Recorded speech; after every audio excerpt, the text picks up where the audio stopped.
Alors moi j'ai envie de dire que je suis l'autre vache à lunettes, mais la vache à lunettes rouges, parce que mon nom c'est Myriam Cohen-Velgrin. Myriam Cohen c'est très commun, c'est un peu Jacques Martin, et quand je dois rentrer mon nom c'est toujours déjà pris, ce qui est un symbole en soi, et du coup j'ai pris l'habitude de raccourcir le nom en mettant Cohen-Velgrin, C-O-W, c'est Mirkao, la vache à lunettes rouges.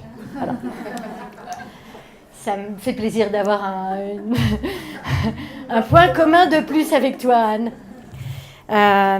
Mais donc, alors, c'est ça le truc pour faire passer. Ouais.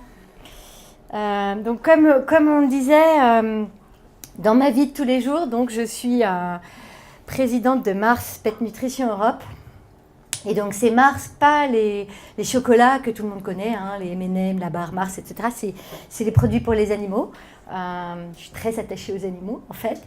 Et puis, dans mon autre vie de tous les jours, en fait, j'écris des livres. Et puis, c'est de ça que je vais vous parler. Donc, dans ce livre, je raconte un peu qui je suis. Et qui je suis là, vous le voyez, en fait, on me reconnaît au milieu avec les lunettes. C'est moi avec mes 3 filles. Et mon chat, qui est en fait une chatte. Mais on ne peut pas tellement dire... mes trois filles et ma chatte, c'est un petit peu gênant. Donc, c'est pour ça que je dis mes 3 filles et mon chat. Et ces 3 filles, elles sont importantes dans l'engagement que j'ai vis-à-vis de l'empowerment des femmes dans le monde.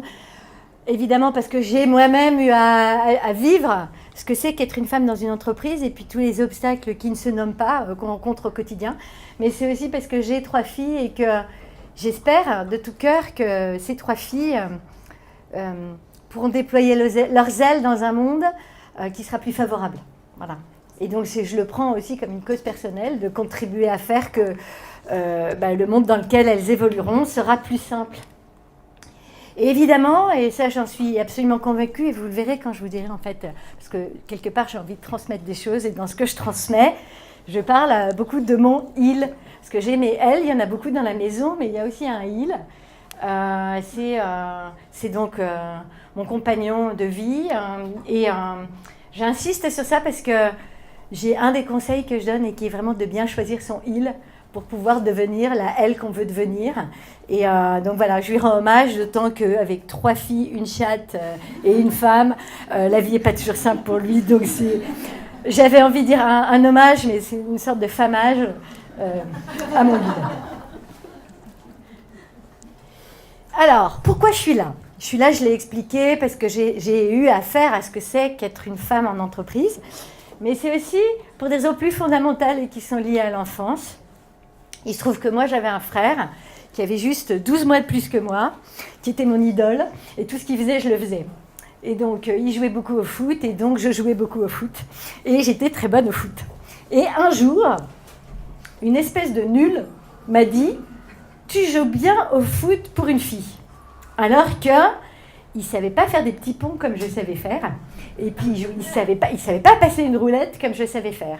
Et quelque part, quand je dis à une espèce de nulle, parce que je l'ai vécu vraiment comme une agression, quelque part, ce pour une fille, je l'ai vécu comme une injustice terrible. Et puis ce pour une fille s'est répété à plusieurs reprises, de façon plus ou moins pernicieuse. Et ça a réveillé en moi une espèce de révolutionnaire que j'appelle Olympe Castor, et qui se réveille régulièrement. Donc Olympe, parce que évidemment Olympe de Gouges, celle qui a écrit les premiers droits de la citoyenne, en même temps qu'on écrivait les droits universels sans parler des femmes. Et puis Castor, parce que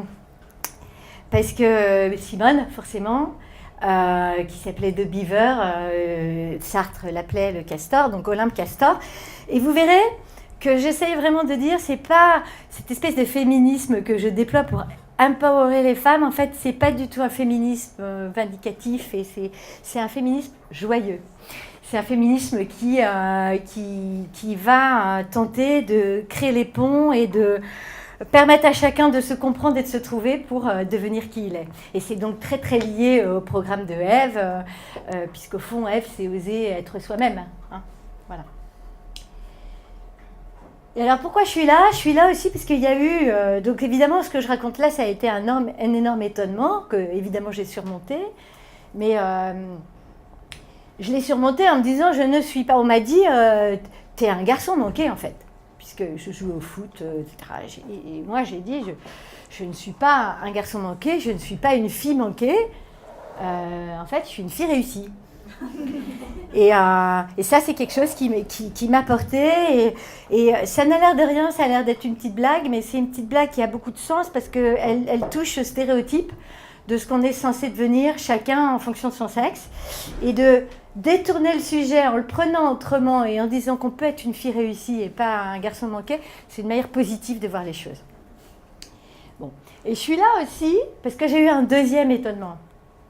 Ce deuxième étonnement, je l'ai vécu dans une vie antérieure, au moment des évaluations de fin d'année. Donc vous connaissez ce moment, hein, le moment où on dit ah, c'est bien, c'est pas bien, qu'est-ce que tu peux faire pour changer. Et à ce moment-là, c'était un moment où j'arrivais à un niveau où je pouvais devenir directeur et on m'a dit c'est très très bien au niveau des compétences, tu as bien acquis ton métier, maintenant il y a un enjeu. Et il y a eu un petit suspense là, et après on m'a dit en fait tes lunettes, elles font pas très sérieux. Et entre le petit blanc, il y a un enjeu, et tes lunettes font pas très sérieux, je dois dire que sur le coup j'ai été assez frappée. Et on m'a dit tout va très bien, t'as juste à changer de lunettes, et comme ça t'évitera de perdre en crédibilité. Et tu pourras représenter l'entreprise. Parce que tu arrives à un niveau hiérarchique où tu es coopté pour pouvoir représenter l'entreprise. Ça, c'est la tête que j'ai fait quand on me l'a dit. Et comme vous pouvez le constater, je n'ai pas changé de lunettes. J'ai changé d'entreprise. Et en fait... j'ai changé d'entreprise et je suis vraiment, a posteriori, assez ravie qu'il me soit arrivé cette aventure parce qu'en fait, ça m'a permis de prendre conscience de ce que signifiaient ces lunettes que je portais comme Monsieur Jourdain fait de la prose, sans vraiment savoir pourquoi. Et je les portais parce que ces lunettes, pour moi, elles sont le symbole d'un certain regard sur le monde, un regard un peu iconoclaste, un regard passionné, le rouge de la passion, et puis différent. Voilà. Alors, je dois reconnaître que depuis que je raconte mon histoire de lunettes rouges, je finis par comprendre que je commence à être ghettoisée dans la personne à lunettes rouges et que peut-être que je vais changer mes lunettes, mais pour d'autres raisons. Parce que, évidemment, c'est qu'un symbole et que j'ai d'autres lunettes très rigolotes parce que j'adore les lunettes et que j'aimerais aussi avoir le droit de continuer à mettre mes lunettes qui ne sont pas mes lunettes rouges. Mais c'est un autre sujet. Alors, dans le livre que j'ai écrit, qui s'appelle donc « Et tu oseras sortir du cadre », j'essaye de raconter un petit peu toutes les lois en fait, que j'ai comprises, les lois de gravité en fait, qui tirent les femmes vers le bas et qui tirent les hommes aussi vers le bas, parce que si les femmes sont tirées vers le bas, les hommes sont tirés vers le bas, parce que évidemment ils ont beaucoup à gagner, nous avons beaucoup à gagner à la coexistence joyeuse. Et donc vous voyez ici, j'ai juste choisi une des lois, il y a 5 lois de gravité dans mon livre, mais c'est juste pour expliquer que c'est pas du tout en se prenant au sérieux que j'ai élaboré ces lois, il y a beaucoup de fantaisie, et cette loi, c'est la loi à laquelle je tiens le plus. C'est la loi que j'ai appelée la loi de l'équarrissage. Et en fait, c'est la loi qui fait que, en fait, on est amené à porter des masques, qu'on est amené à se conformer, et vraiment conformer. Moi, j'avais une certaine... j'étais réfractaire à ce genre de conformatage. Et je pense qu'en prenant conscience de l'existence de cette pression à la conformité, on est plus à même d'y résister. Alors, j'ai essayé de résumer les messages en fait que je voulais faire passer, sachant que c'est pas du tout comme ça que le livre est structuré, c'est un peu raconté comme un récit plutôt fun.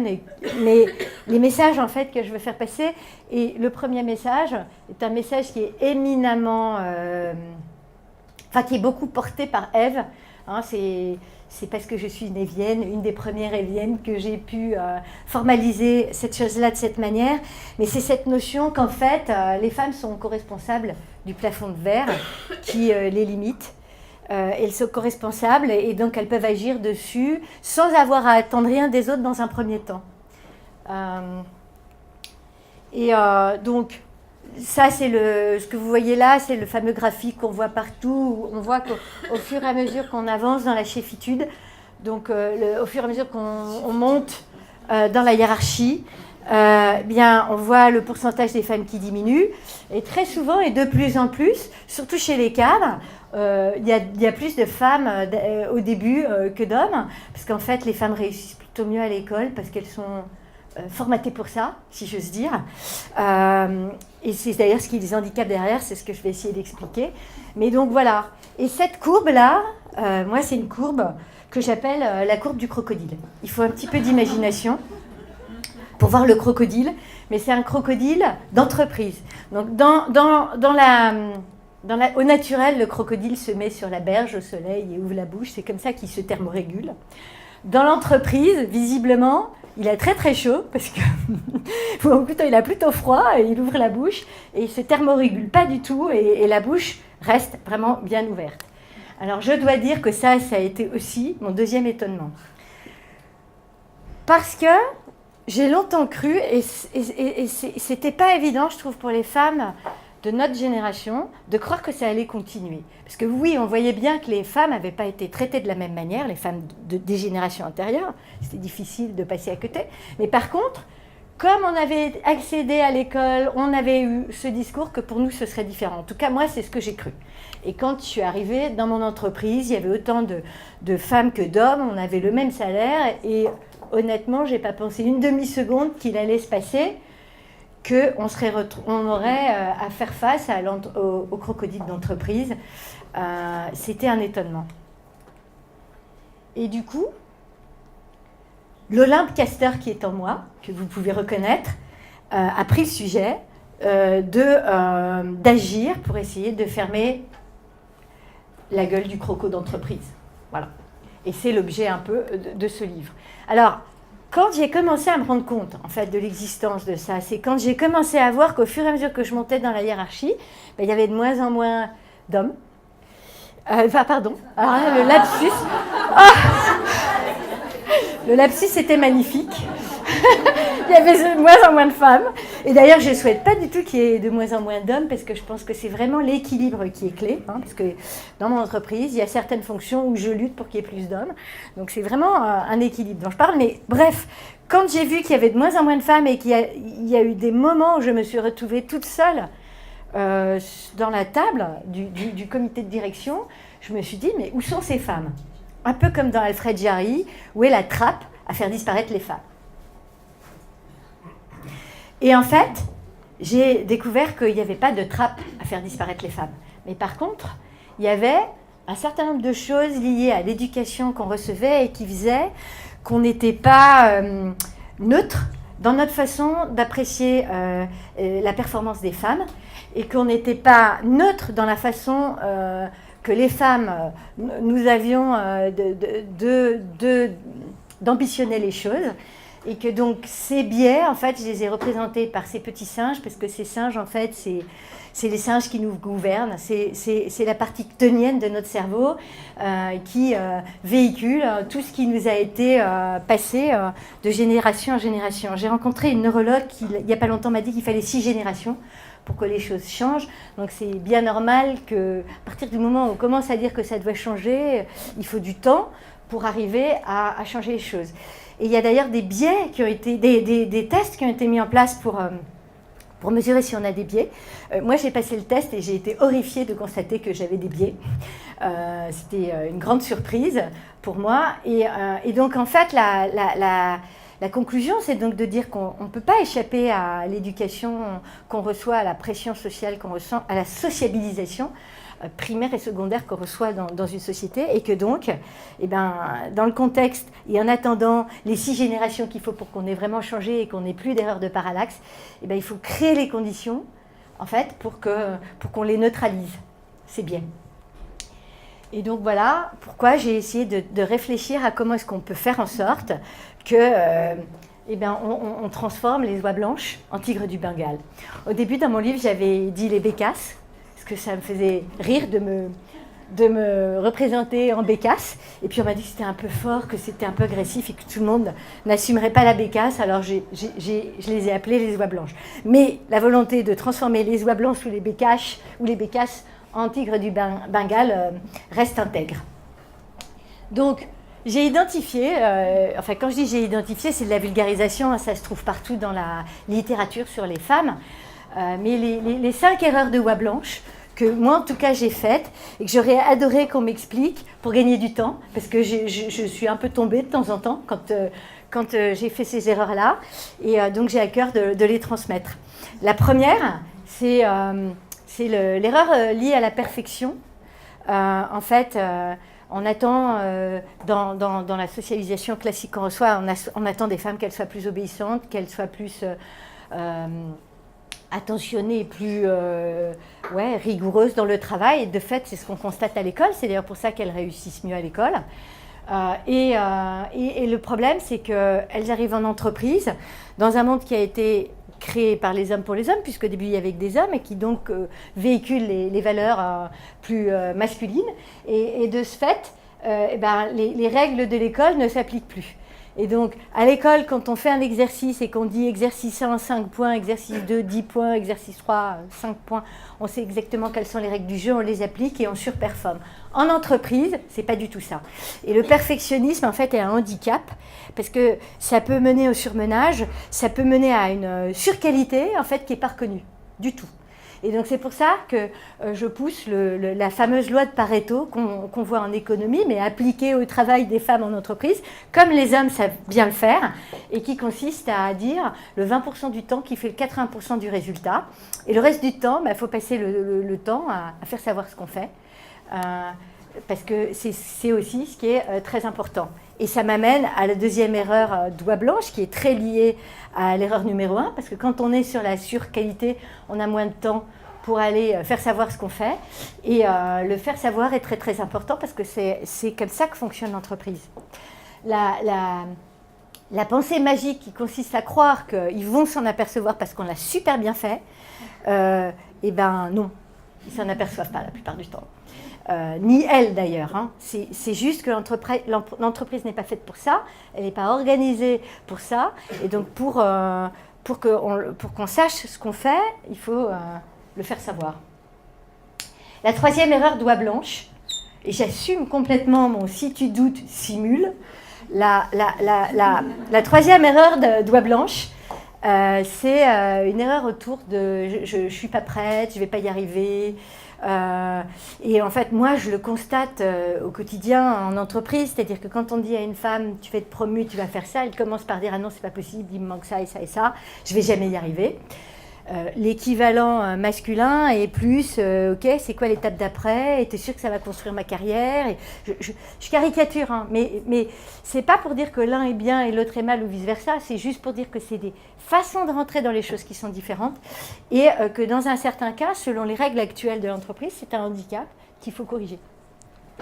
Et donc ça mène au classique syndrome de l'imposteur qu'il faut absolument travailler.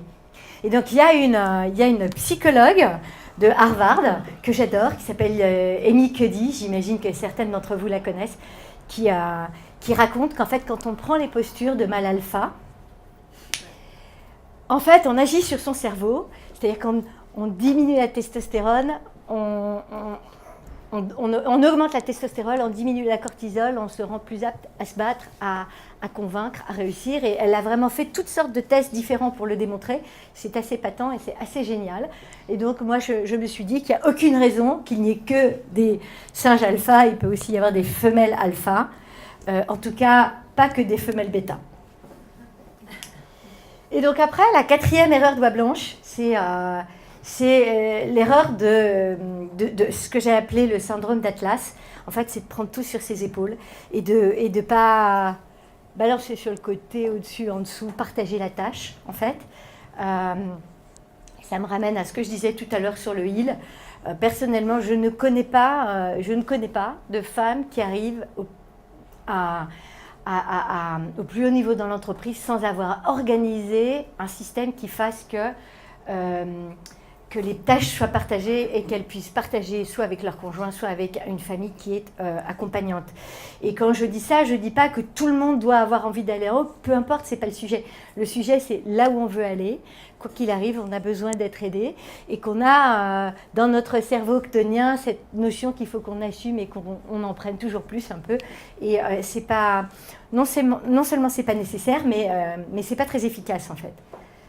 Et là, je pense que quelque part, quand les femmes arriveront à faire ça, ça donnera aussi une place aux hommes pour jouer un rôle avec les enfants et avec les choses de la famille qui sera aussi très valorisante et oui, source de plénitude pour les hommes aussi. Et la dernière erreur de Voix Blanche que j'explique dans mon livre, c'est le fait de sortir de sa grotte. Parce que, en tout cas, moi, j'ai fait cette erreur pendant des dizaines d'années. C'est bien triste de devoir parler en dizaines d'années, mais bon, c'est un peu ce qui m'arrive. Où j'avais jamais le temps pour aller faire les trucs à l'extérieur, comme je suis en train de faire là. J'avais jamais le temps. J'avais toujours d'autres choses plus importantes à faire. Et c'est une grave erreur parce que le frottement avec l'extérieur, ça enrichit, ça fait voir d'autres horizons, ça permet d'être visible sur le marché, ça donne une valeur sur le marché dont on ne se rend pas du tout compte quand on reste dans sa grotte. Donc pour faire tout ça, évidemment, il faut apprendre à dire non. Et c'est vraiment pas une chose simple. En tout cas, moi, c'était pas quelque chose qui m'était naturel de dire non. Et le jour où j'ai compris qu'il n'y avait pas de oui sans non, ça m'a beaucoup aidée parce que j'avais envie de dire oui à des choses, mais je comprenais bien que à force de dire oui à tout, il y avait des choses qui se décidaient malgré moi et ce n'est pas forcément les choses que j'aurais choisies si j'avais dû choisir. Et du coup, ça m'amène à dire que dans l'entreprise, pour arriver à faire tout ça, c'est neutraliser ces erreurs de Voix Blanche dans l'entreprise, il y a maintenant beaucoup de littérature qui montre qu'on a identifié les leviers qui marchent, ceux qui marchent et ceux qui ne marchent pas. Et dans ceux qui marchent, il y a évidemment le fait de faire du networking, parce que le networking de femmes, ça permet de libérer la parole et ça permet surtout de se rendre compte qu'on n'est pas seul face aux difficultés qu'on rencontre. La deuxième, c'est d'avoir des mentors. Parce que les mentors, ils aident à se relever quand on tombe, ils aident à mieux lire le jeu, ils aident à décrypter ce qui est en creux, ce qui est dit en creux dans les règles de l'entreprise qu'on ne comprend pas forcément naturellement. Et puis après, la notion de mieux tenir compte des cycles de vie, ça j'en parlerai un petit peu plus tard. Donc en fait, l'ambition de ce livre, et c'est pour ça qu'il y a cette image sur le livre, de la couverture du livre que vous avez vu, c'est l'idée qu'il n'y a pas de fatalité. Et c'est le premier message, on est co-responsable de ce plafond de verre et en se prenant en main et en agissant sur soi-même, en prenant conscience de ses biais, en essayant de les neutraliser, on est déjà à commencer à avancer.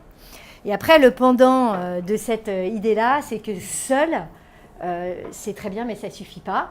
Et de mon point de vue, et c'est vraiment une idée que je défends chez Mars, mais que j'ai défendue dans plein d'autres entreprises, je pense que l'entreprise a un devoir, et le mot devoir est un mot fort, mais que j'assume, de créer les conditions qui permettent de neutraliser ces biais. Elle a ce devoir parce que, d'abord, le business case... le business case, il a été fait, c'est-à-dire qu'on démontre que quand il y a un minimum de femmes dans les comités où on prend les décisions, eh bien, il y a des meilleures performances. Et évidemment, ça ne dit pas qu'il faut qu'il y ait que des femmes et que des hommes, c'est vraiment l'équilibre des deux parce que chacun apporte des aspects qui sont différents, mais il y a une meilleure innovation, il y a une meilleure performance financière. Ça, maintenant, il y a une tarte à la crème d'études en tout genre qui circulent. Donc ça, créer les conditions, c'est, voilà, il est 6 heures, tu prends ton après-midi quand il est 6 heures, la réponse c'est non. Je ne prends pas mon après-midi, c'est normal de partir à 6 heures et c'est normal de ne pas faire des réunions après 5 heures parce que c'est normal d'avoir une autre vie en dehors du boulot et que moi j'ai beaucoup bossé en France et à l'étranger. En France, on a une espèce de biais mental qui consiste à croire que le présentéisme, c'est une preuve d'engagement pour l'entreprise. Et c'est inefficace, mon expérience. Et j'ai beaucoup bossé dans plein de pays où on finit à 5h, 5h30, on n'est pas moins efficace. Voilà, donc ça, je m'insurge contre cette chose-là. Et après, dans ce que les entreprises peuvent faire, c'est aussi, et c'est les entreprises, mais c'est aussi, donc l'entreprise peut décider d'imposer des objectifs et la société peut décider d'imposer des quotas. Moi, pendant très longtemps, j'ai été contre les quotas, j'en ai un peu honte maintenant, mais c'était comme ça, je trouvais que c'était une injustice, que c'était idiot de remplacer une injustice par une autre injustice. Et puis j'étais vraiment, comme je vous l'ai dit, convaincue qu'avec l'arrivée des femmes qui avaient été éduquées comme les hommes et tout, ça allait changer naturellement.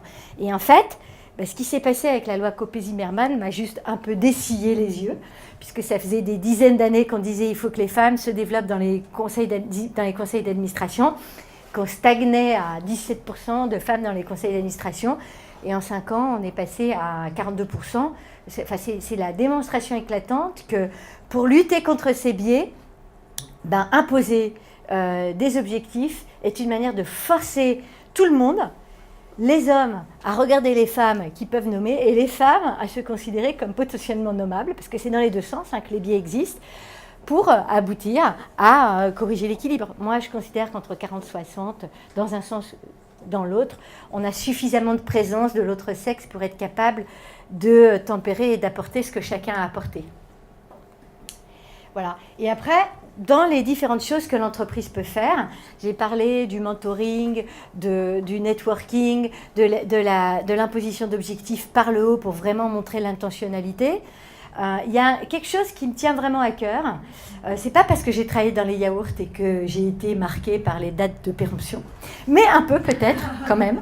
C'est que quand on regarde ce qui se passe dans le cycle de vie des femmes, on voit que si on regarde en gris les femmes, quand elles ont entre 30 et 40 ans, en fait, c'est une courbe qui marquerait, une courbe imaginaire qui montrerait la disponibilité des femmes pour l'entreprise. Et on voit bien qu'il y a un gap de disponibilité des femmes entre 30 et 40 ans parce que c'est le moment hyper intense où les enfants sont petits et il faut s'en occuper. Et quand on regarde l'exigence de l'entreprise, l'exigence de l'entreprise ne s'adapte pas en fait à ces spécificités liées au cycle de vie des femmes.